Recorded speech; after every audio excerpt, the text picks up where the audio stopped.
Walking with weight creates an insanely fit physique with strong legs, a rippled core, and a back to call home over. Evolution tells us it may be our most natural form of strength work. Because humans became upright walkers, we freed up our hands to carry food, water, and shelter. But the thing we carried most was our children. Human babies actually mature slower than any other animal. A horse comes right out the womb walking, but we carry our kids for years. Why do babies fall asleep when their parents carry them around? It's in their DNA. They experience oxytocin and they're soothed to sleep. The parents, on the other hand, get that bonding connection, but they also grow stronger. This is an often overlooked superpower for being a parent: the strength to carry your child's body weight effortlessly year after year. And maybe the coolest thing is that carrying or lifting your kids is built-in progressive overload.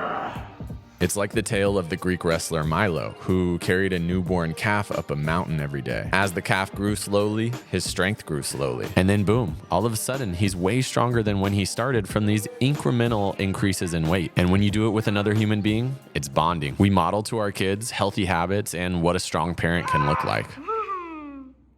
Walking with weight is known as rucking. Rucking was created in the military. Soldiers ruck to create strength, endurance, and mental toughness. There's a very low barrier of entry. As long as you can walk, you can strap some weight to yourself and start getting stronger. The magic of rucking is you turn on muscles that usually take a break while you're walking. The shoulders and upper back must resist what's pulling you down. This creates a unique structural strength through the deeper muscles of your spine and core. And of course, strength endurance is developed in your hips and legs as they're challenged even more. This is a beautiful intersection between strength and endurance, often leading to lower body fat percentages. When I first became a father, I was rucking the most I ever have. My wife and I were constantly taking our sons for walks with them strapped to our bodies, and I'd take my dog on this hike that goes straight up a mountain a few times per week. I'd pop this 20-pound vest on to do it because I was already so used to strapping weight to my body. Let's go.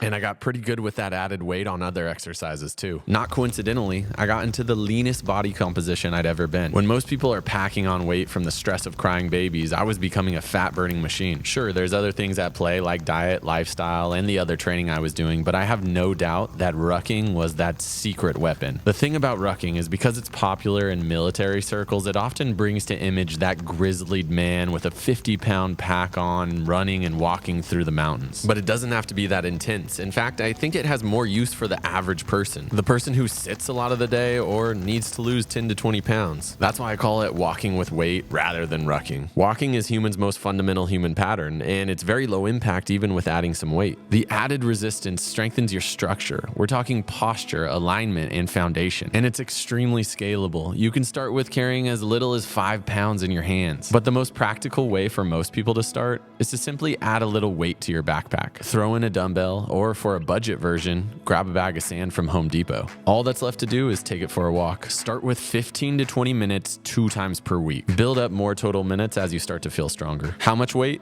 That depends on your level. Use just 5 to 10 if you're inactive, 20 to 30 if you're already fit. You can only move up from there. Have you tried going for a walk or a hike with some weight? Let me know below. As always.